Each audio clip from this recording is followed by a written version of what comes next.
You're listening to Clearview Today with Dr. Abadan Shah, the daily show that engages mind and heart for the gospel of Jesus Christ. I'm Ryan Hill. I'm John Galantis. You can find us online at clearviewtodayshow.com.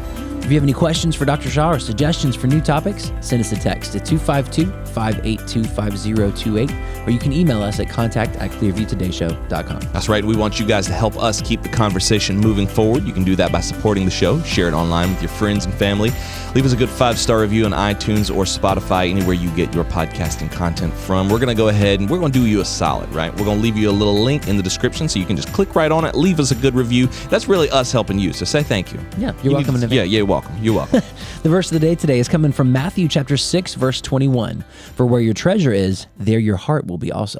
Oh, we've got a lot to say on this today. But what I will say is I think this is one of the verses that I really, really love because it's convicting. You know, as a guy, I'm really into stuff. I like my things, my computer, my comic books, my tech, all these microphones, this show. I really love to collect things. And you got to be careful not to make it your treasure, especially me, you know, and I think everybody's like this, just with different things. But when you're in this field, you can trick yourself into thinking, if I get all the stuff, then I'm legitimate. Yeah. I'm a legitimate show, right? I've got the best mics and the best lights and the best cameras. And so once you get all that stuff, that's what makes us legitimate. Rather than saying what we're talking about is the word of the living and true God who wants to change hearts and minds all across this country. And that's what makes this show legitimate. And that mindset is such a trap, the comparison game. It is. Like if only I had this, or when I get that, then I will have arrived, then I'll be successful, then I'll be, you fill in the blank with whatever adjective you want to. But there's never an end point. There's never a logical stopping point, because what we're truly desiring is Christ. I mean, it's that kind of like a cliche phrase now, but there's a God-shaped hole inside each one of us. That's and the right. only thing that can satisfy that eternal desire woven into who we are is a relationship with Christ. That's 100% right. I promised myself, I made a promise coming into the studio today that I was not going to turn this into a grapevine. I knew we were going to talk about it. I've got to break that promise. Oh, no. Welcome to the grapevine. We got some theme music coming for the grapevine shortly. Okay, the gripe was going to be with David. Oh, dear. But I realize now the gripe is with you. What? The gripe. No. I've been holding on to this. I was sideswiped by a gripe. I've been holding on to this since Wyoming. I think was taken off you guard. set David up for failure. You said, I'm going to explain. How? I'm going to explain. So we told the story. Nothing if not charming and delightful. We hinted at this last week, talking about David's. Is that the new cowboy hat that you bought in Wyoming? It looks good. We hinted about the shirt. I'm going to talk about the shirt. David tried on the shirt, which looks great, by the way. I assume here that we're going to get to that. I mean, look at that. It looks great. That looks with the hat too. I mean, it's the whole thing. I mean, I'm just like well put together here. I agree. I think you have put a lot of effort into your look, and I respect that. I'm trying to say, because I know I can see this going south for me. This is going to go south like Sherman. Everyone's going to be like, why is he bullying David? I'm not. I believe in David, and I think David has the confidence to pull off anything he wants to pull off. Let's go ahead and say that. We hinted at the shirt. I saw you try on the shirt. I genuinely, in my heart of hearts, believed you were goofing. I thought you were pulling a goof. And then everybody around us, starting with Ryan, this is in Wyoming, in the same store that he bought the hat, was like, oh my gosh, David, you are working that cowboy shirt. And everybody was like smiling, laughing, making eye contact with me, like, And then I was like, why are y'all, he's believing it. He's actually like liking the shirt. And then David asked me, he was like, what do you think? And I was like, I thought you were joking. It's a bold statement. Yeah. Here's the thing. This is something that older, I'd hate to say rednecks, but like they would put on, instead of putting on a suit, they would put on that and like go to a comedy show or like a cruise or something like the that. Comedy Barn. Yeah. Or like the Angus Barn. Oh. Like that's their version. That's something my father-in-law would wear. And I genuinely, my gripe is with you because you were like building him up and building him up and building him up to the point where he bought it. That's because I think it's a good shirt. There's no way you thought that was a good shirt. Would you wear it? Would I wear it? No, it's not my style. Exactly. It's not, but that doesn't have to be my style. Like there are things that I think would look good on you that I would not wear, but I think it's David's style, and I think he wears it well. One thing is I'm coming into this as I'm aging, like fine wine over here. You're 24. I am. 5. 25? Fine. Yeah, I'm 25. I'm starting to learn that my style is more of a country, kind of Western, the cowboy hat, the boots. You know, I tried the everything You used to dress else. up in like suits and ties and stuff. Yeah, I know. That is true. You like roll into work in a 3-piece suit. That was a different period. Okay, fine. I'm starting to figure out what my style is. So, 1, Western is more my style. 2, whether or not they were like building me up to like, oh, look at that shirt, I was probably going to get the shirt. I refuse to believe it. Because, did you see the red shirt?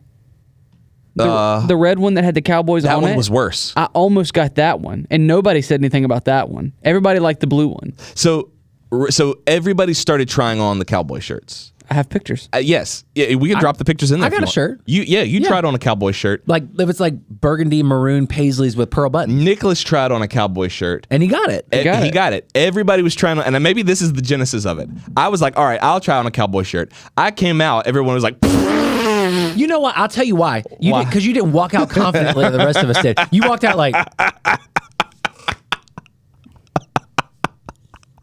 For those of you who are listening on the radio show, you walked out just this so like bashful, timid, like I'm scared of me. That's John right there.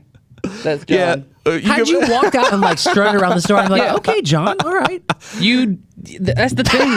That's the thing about this apparel is you have to be confident. You gotta be confident, and you gotta wear it with confidence. I'll tell you this: we had a similar conversation several years ago about my socks being too silly.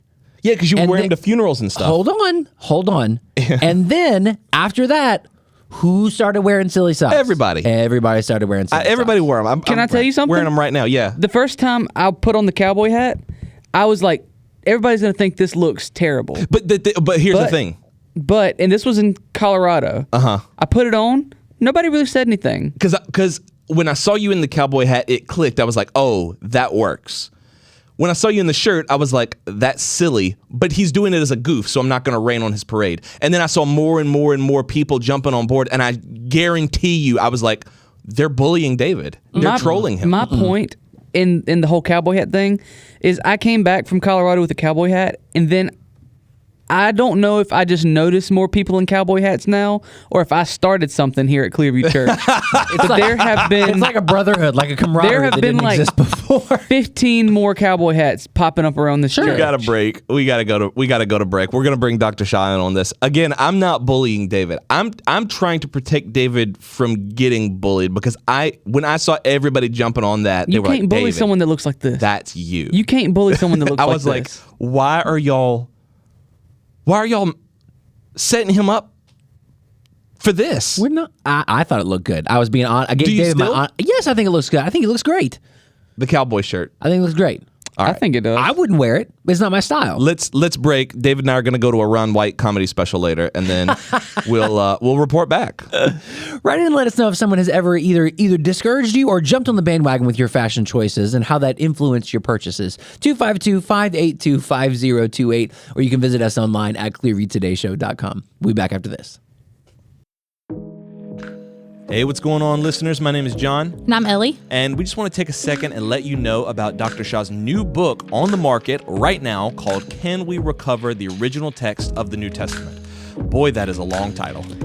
True, but it's a very simple message. The original text of the New Testament is not only attainable, but there are lots of different ways that scholars go about discovering it. There's a lot of people out there saying that the original text is lost forever, or that it's hopeless to actually try to find it, or that there's many texts of the New Testament.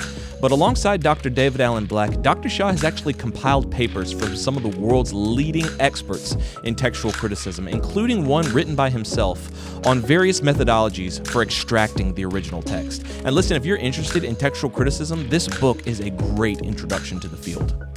You can pick up your copy on Amazon, or you can buy it from our church website. That's clearviewbc.org. We're going to leave a link in the description box so you can get your copy today. Love that. Ellie, let's hop back in. Let's do it.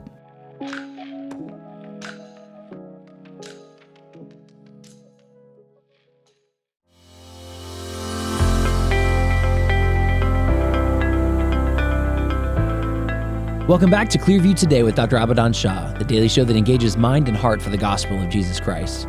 You can visit us online at clearviewtodayshow.com. If you have any questions or suggestions for new topics, send us a text to 252-582-5028. That's right, and we are here live once again in the Clearview studio with Dr. Questions today. Dr. I don't Questions. know what that means. It's Can only here. mean one thing. Time for lightning round questions today. But before we get to that, I do want to introduce you because Dr. Questions also is a PhD in New Testament textual criticism, professor at Carolina University, author, full-time pastor, and the host of today's show. You can find all his work also at his website, same exact URL. It's crazy, AbadanShah.com. Interestingly for you, conveniently for us. Dr. Questions, the fans want to know, if you would just turn your attention to the screen, how much confidence does that guy have to make that shirt work? Because I've got some people in this studio saying that the only thing that makes that not work is confidence. I'd like to hear, how much confidence does that guy have to have for that shirt and that hat not to look silly? Oh my word! If you're just listening and you're not watching, this is a picture of me. This is not a picture of David. And Everybody he- jumped on David's and was like, this looks great.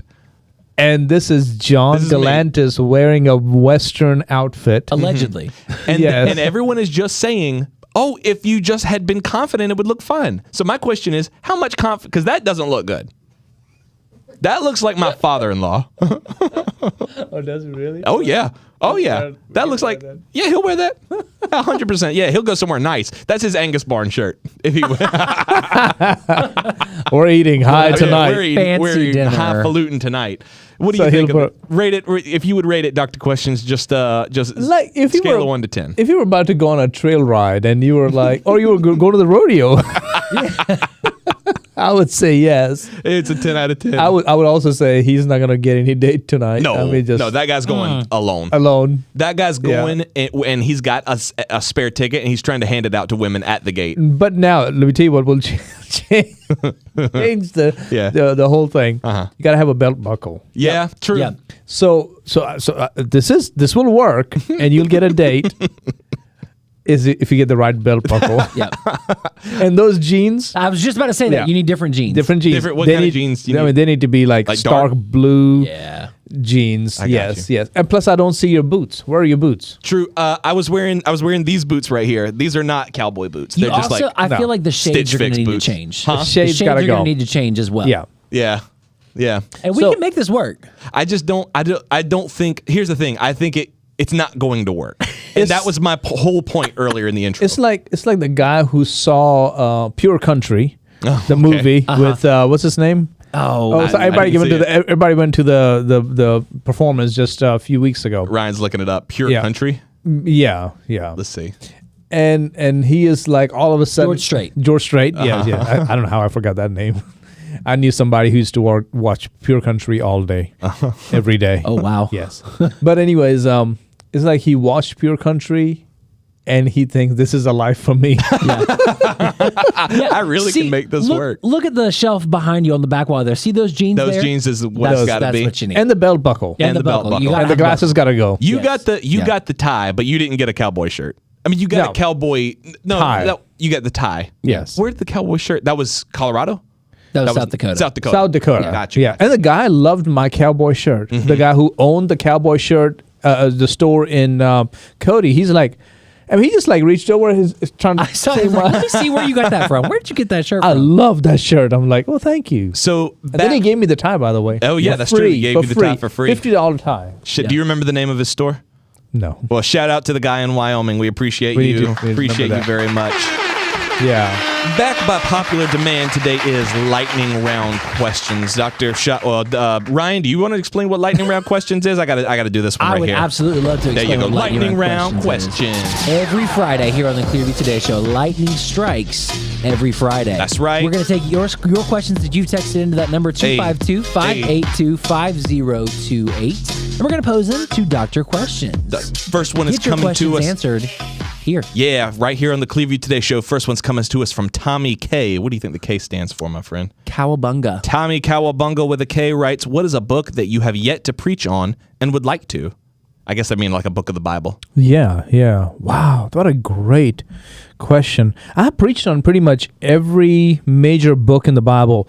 I would love to walk to the book of Hebrews because book of Hebrews is often misunderstood as if you lose your salvation. And there are 6 warning passages in the book of Hebrews. And on first reading, in the English translation, it may seem like it's talking about losing salvation, but it's not. I have covered them like in a one sermon at one time, but I would love to walk through and capture the real essence of the book of Hebrews. That would be really cool. And then bring it out. And I did that some time back, if I'm not wrong. I remember us talking about that because it's a passage where people will look at it and they'll talk about like, oh yeah, this is people walking away from the faith, this is people turning away, but you explain that that's not actually what we're talking about. No. I think we did that It's on the about show as well. It was a second generation Yes. who were struggling with not having identity, and I believe Paul wrote Hebrews, but it doesn't hinge on that. Right. But this was written to help them stay grounded. Don't Right. walk away, because this is it. That's what he. So I would love to preach from the book of Hebrews. At one point, I know the answer to that was Colossians, but then in our college and career ministry, our Sunday night, you kind of went through the book of Colossians. I would love to do Colossians. Oh, too. that's what I was going to say. Do you count that as like, hey, I went through it, or are you just like, no, it needs to be from No, the it pulpit? needs to be, because I've done it for our college and career.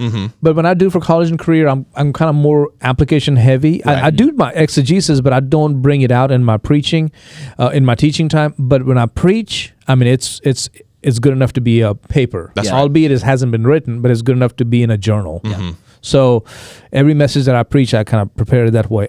I would love to do Colossians as well. There you go. Big thank you to Tommy K. Yes, sir. All right. Next question. Our next question is coming to you from Linda B. John, what do you think the B stands for? Lee stands for, got to be Linda Belcher, right? Linda Belcher Oh, herself. Bobby, let's can you read it as Linda Belcher? I don't know if I can do her accent well enough. Oh, Bobby, what's your favorite Old Testament book, There you Bobby? There you go. I wish Abigail was here. She'd be like, I love it. Abigail is our daughter who loves Bob's that Burgers. show, Bob's Yeah. Burgers, and she got me watching the show. I'm like 2 seasons behind now. But anyways, what is my favorite Old Testament book? Because you're a New Testament scholar. So Yeah. a lot of people think that New Testament scholars only stick with New Testament and don't read the Old Testament at all. Yeah. Wow. I would. Oh my goodness. This is a tough one. These are tough questions. I'm getting ready to preach through Judges. Ooh, yeah. And I am very excited about this book Yeah. because I haven't preached on Judges yet. I've preached like passages here and there, like a little bit on Gideon or Samson, but I haven't systematically walked through the book of Judges. And very quickly, it's becoming one of my favorite books. Can you talk to I that love for a the book of second? Judges. Like, Judges is a really great book. Yeah. Can you talk to that, like, on because for people who don't preach regularly, what is the difference between I'm just going to take these stories as they kind of apply to my point versus let's walk through the book? So, since it's lightning round, and we've been told by one of our guests To keep it quick. to keep it quick, so I'm going to keep it quick. What I do is I take the time to read through the major articles on the book of Judges that are found in the Dictionary of Old Testament. I'll read Anchor Bible Dictionary. I'll read some of these major theological books, and then I get the essence of the book that I'm going to preach on from the Bible. Then I also go to websites like Atla, which is a research site, to see what are the latest articles on the book that I'm going to preach from, or the passage that I'm preaching from. So what I found here is Judges is a very, very interesting book because it is almost like satire. It's talking about the people we know as Hebrews have become Israelites, but they are on the brinks of losing the land. They're about to lose the land. Right. And they've not been in it for very long. They haven't been in there for maybe 100, 120 years, and they're on the brinks of losing the land. And so these characters rise up like Samson and Gideon and Deborah and Barak and all these. They're very interesting because they're not just like, oh, I want to be like him. Oh, yeah, I love that. They're all weird. They're like outlaws. They're very unusual. Yeah, it's like the Old West. They're like all weird. Like Gideon is like a scaredy cat. Yeah. Samson is like this man who we cannot tell why is he so strong. Right. And yet his power is in his hair. Yeah. That's odd. Yeah. That's peculiar. So a lot of weirdness goes on. So, but it was in a sense God was reflecting to the people their condition. So, anyways. So that's I'm excited about Judges. Shout out love Linda it. B. Thank you so much for your question. And thank you for the burgers. Thank you for the burgers. Next up, Jonathan L. wants to know, what's the best message you've ever heard your dad preach? Oh, wow. These are some deep questions this They're week. hitting questions. One of the best ones I heard him preach. Or just one of your favorites. but I remember. Let's Sure. just put it that way. He's preached so many messages. But he preached one called "My Second Trip to the Cross." Ooh. Yeah, and I sort of plagiarized that when I first started preaching. One of my first messages, probably my first message, was my second trip to the cross. In that, he talks about how, once you visit the cross and you find salvation, the second trip to the cross is when you plant your own cross. Ooh. And this is, pick up your cross, deny yourself, and follow me. So how do you do that? I love What does that mean? Is there any audio, do you think, of that or transcript of that sermon anywhere floating around? I think so. I have some points Wow. because I've got his notes, and so I have that as a transcript. That's awesome. Yeah. Cool. That's awesome. Jonathan L., thank you so much for your question. Coming up next is Travis R. Travis, or John, what do you think the R stands for? Oh, man, that's got to be Railroad. Travis Railroad. 100%, yeah. Wow, Travis Did Railroad. we even say what Jonathan L. was? We didn't. It's We Jonathan didn't. Linguini. Oh, I was going to say Libnicki. There you go. Wow. Deep pull. All right, Travis Railroad. Travis Railroad. Who is your favorite secular historical figure? Just one? Wow, that's going to be hard. But I can tell you I have many. If you were to talk about a pastor, I would pick. It's secular, so I cannot pick that. I would Cyrus, the king of Persia. Oh, nice. Ooh, Yeah. okay. Who freed the Jewish people and told them to go back home and rebuild their lives. Yeah. Cyrus was an amazing guy. We've read the book on leadership, Cyrus's leadership principles. Amazing book. Nice. Go read it. Yep. I promise you will not regret it. Is it Cyrus the Great? Is that the book? Yeah, Okay. yeah. I think I have not read the entire thing, but that is a fantastic book. The way Yeah. that book opens up is really, really cool. How you lead people, how you understand the dynamics of conversation, and how do you lead people at different levels. I mean, it's an amazing book. It is. Wow. It is. Travis awesome. R., thank you so much for writing in. Next question is coming to us from Christopher J. I think this is one of your questions, Ryan. Christopher J. What do you think that stands for? Christopher J stands for Jumanji. Christopher Jumanji wants to know best on-screen Batman. Ooh. Oh my goodness. It's got to be Adam West, right? I do like Adam West. You like Adam West but I mean, I won't pick him. Best on-screen Batman. So you got Keaton, Michael Keaton, yeah. Clooney, George Clooney. Bane, Val Kilmer. Christian Bale, Val Kilmer. Yeah. Val Kilmer, Robert Pattinson, and I feel like we don't even need to say Ben Affleck, but Ben Affleck. there's no way you bet Ben Affleck. Yeah. What Dr. Questions? Who's your favorite on screen? I did like Michael Keaton. Yeah. Yeah. I did enjoy Just Michael Keaton. go with the original. Yeah. Yeah. I did. That was one of mine. I mean, that's when he had Yeah. Jack Nicholson in there, and I forgot who else was in there. Danny DeVito is the Penguin. Yeah. Was that still Michael Keaton in the that second one? was No. that Or was that the- Val Kilmer? No, that was Val Kilmer, Val I think. Kilmer. I can't remember. I get all those mixed it up. was And Val The Kilmer. some original of those one I have not was seen. with Jack Nicholson. Yeah. I think George Clooney was the very, very last one, right? That was like Batman Forever. And by that point, they were like, let's stop. He was Batman Forever and Batman and Robin. Oh, okay.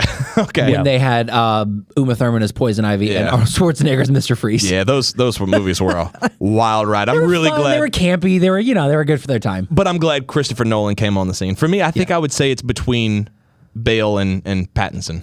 Pattinson's Batman. He didn't say both nothing. are very good. He didn't say a whole I lot. think Christian Bale kind of redefined the on-screen Batman. I think Christian Bale, his Bruce Wayne can't be topped. And I don't think it'll ever be topped. I agree. That is the His Batman was a quintessential. little the whole gravelly voice. I feel like was a little much, but yeah, I I'm agree. still cool with On-screen it. Bruce Wayne. Thank you so much, Christopher J, for writing in. Ryan, you want to read the next one, my friend? Sure.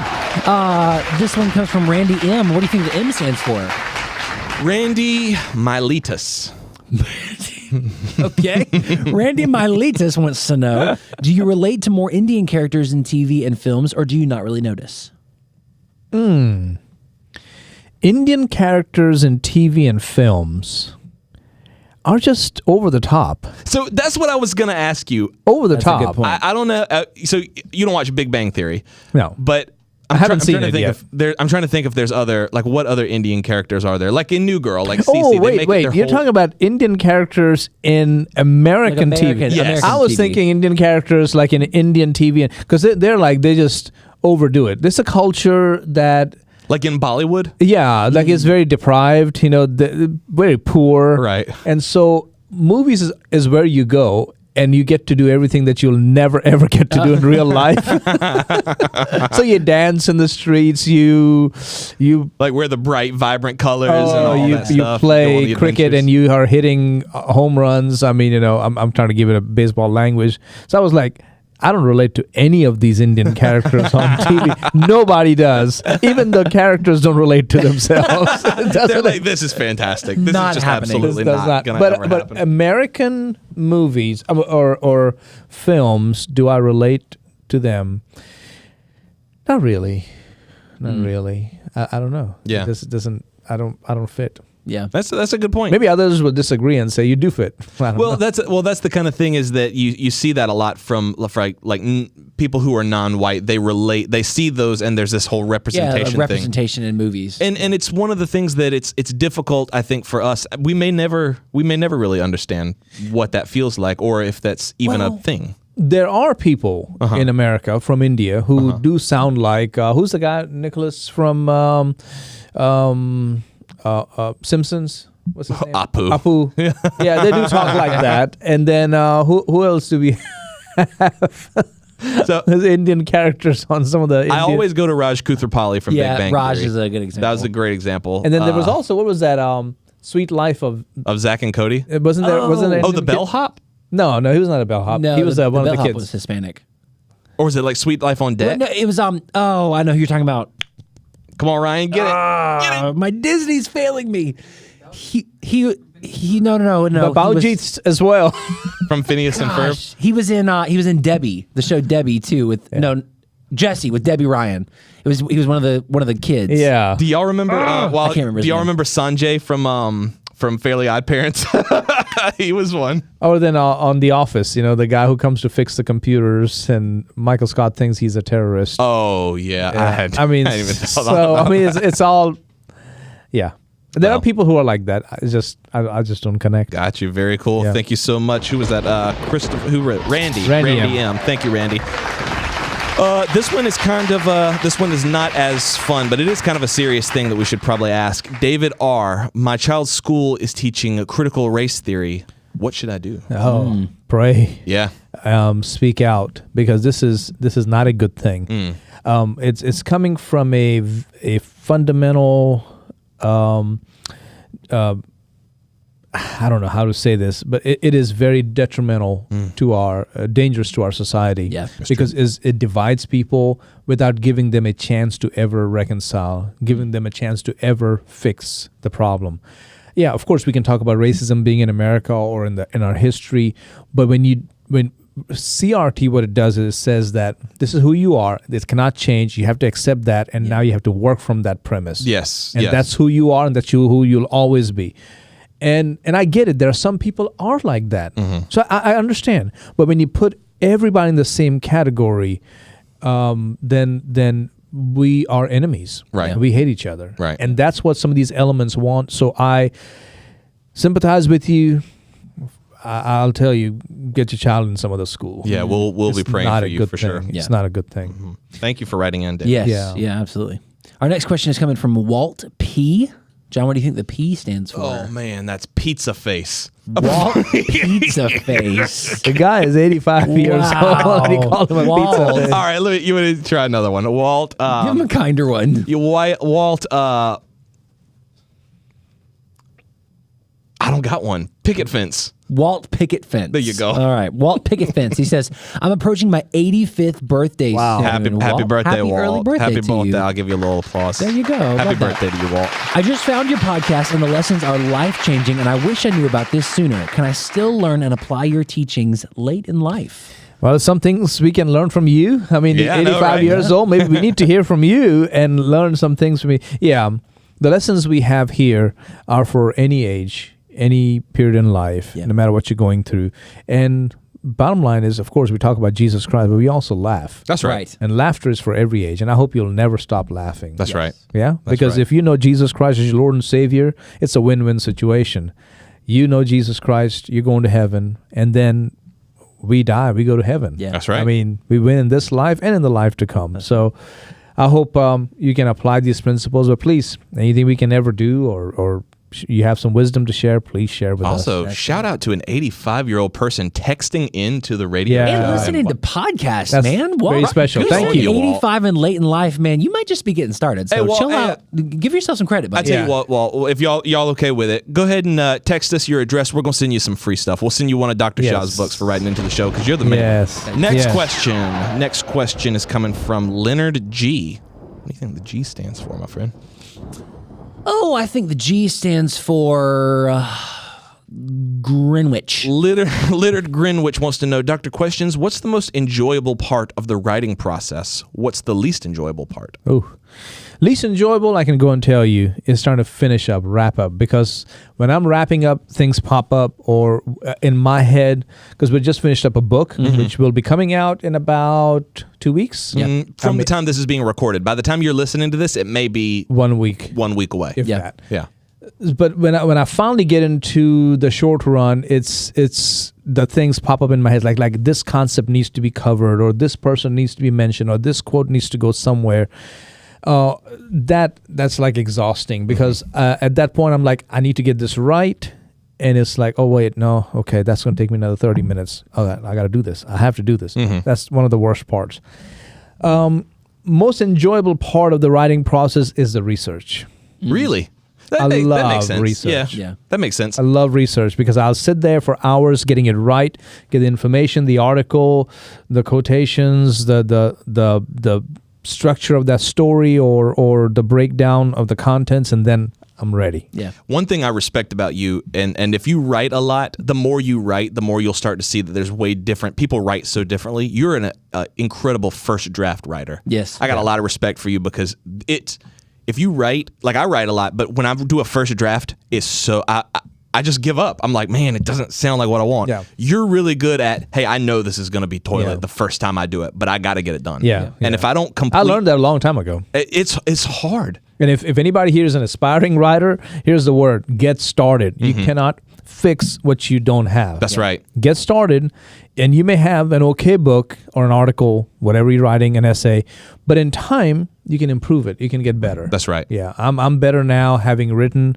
and John is an amazing writer, and Ryan as well is the one who's drafting all this, and David over there is the one who read my first draft. I mean, this is Well, great company here. I've learned a lot from reading your writing because watching you write is like, if it's up to me, I'm just not going to write because it's not perfect on the first draft. So that was a great bit of advice for me. Yes. Leonard, thank you so much for your question. Make sure you guys keep writing in. Next question is from Henry B. Henry B. What do you think the B stands for? Blackaby. Henry Blackaby. Oh. That's a real person, isn't it? I know. Hey, he died this year. Did he really? Experiencing God. Oh, yeah. This year or last year? This year, I think. I want to say. I met his grandson at one point. It's probably not Blackaby then if he No, it was Henry Blackaby. No, I'm saying that said in this question. Oh, no, you don't know. It could be a different Henry Blackaby. Maybe it's his grandson. Henry Blackaby wants to know, what's a typical bucket list item that you want to do or that you've done and it wasn't all that it's cracked up to be? Oh. Everything that was on my bucket list, it cracked up to be everything that I was hoping it would You be. never had any regrets on the bucket list? Never disappointed. I don't Very think nice. so. I don't think so. What was one that really stood out to you that you were like, I have to do this before I die? Several. Being on the Temple Mount was a big thing for me. I wanted to be in Jerusalem, go on the Temple Mount where the Jewish temple used to be, and then 6 years ago I was able to go. 7 years ago for the first time, and then I went since then twice more, and it still gives me chills to know this is a very special place. Can I tell you something cool? Yeah. One of the things that's really great about working here, because I started working here at 21, a lot of my bucket list stuff was crossed When off. you were 21 years When old. I was 21 years yeah, old. not 2021. Right. Yeah. A lot of my bucket list stuff got crossed off before I even knew that I wanted to do it. Like Yeah. traveling to Israel, standing on the Temple Mount, visiting the Yeah. Sea of Galilee. You start crossing stuff off your bucket list before you even start arranging a That's bucket right. list. That was a really cool thing. Second one was going to the White House. Yeah. We were able to do that in December of 2019, and it was amazing. Just to walk through that place and know I'm standing on probably the second most important place Yeah. in the world, in my opinion. People may really disagree with me, and they have a right to be wrong. There you go. Exactly. I think we got time for one more, Ryan. Thank you, by the way, Henry, for you, writing that Henry. in, Mr. Blackaby, sir. If you want to read Paul G's, that very last one. Paul G. What do you think the G stands for? Goat Man. Paul Goatman. Or Goatman, really. Is Paul Goatman. Yes, sir. Goatman, sure. So Paul Goatman wants to know, what podcast are you listening to other than the Clearview Today show, of course? I do listen to Maxwell's leadership podcast. Nice. I think it's great. I listen to Harvard Leadership Podcast. It's like a Harvard Business Review podcast that comes out. So I listen to it time to time. Not as regularly, but I do listen to them. They're great. But I listen to a lot of Audible. I'm reading several books right now through Audible. Very cool. Yeah. Very cool. Awesome. Shout out to John Maxwell. Thank you guys so much for your questions. This was Lightning Round. Let me just go on ahead and do all these right Lightning there. strikes There you go. right here every Friday. Every single Friday. Send in your questions to the Clearview Today show. Dr. Questions, thank you so much for being with us today, my friend. Thank you for very having much. me. Now we got to wait for the music to die No, out. we'll keep going. Send in your questions to 252-582-5028, or you can visit us online at clearviewtodayshow.com. Don't forget, you can partner with us financially on that same website. Scroll to the bottom, click that donate button, and let us know it's coming from our Clearview Today show. That's right. family. That's right. John, what encouragement you have for our listeners this weekend? As always, make sure that you go find a church somewhere in your community that is worshiping the Lord. Check back with us on Monday because we're going to be here with some brand new content for you, for your family, for your community, and for your church. For you, your family, and everyone you All love. of them. Dishonor on you, on your cow. All of them. Dishonor on every. Dishonor. No, but it's spiritual blessings in the form of the Clearview Today radio show. That's what it is. You guys have a great weekend. We love you guys. We'll see you Monday on Clearview Today.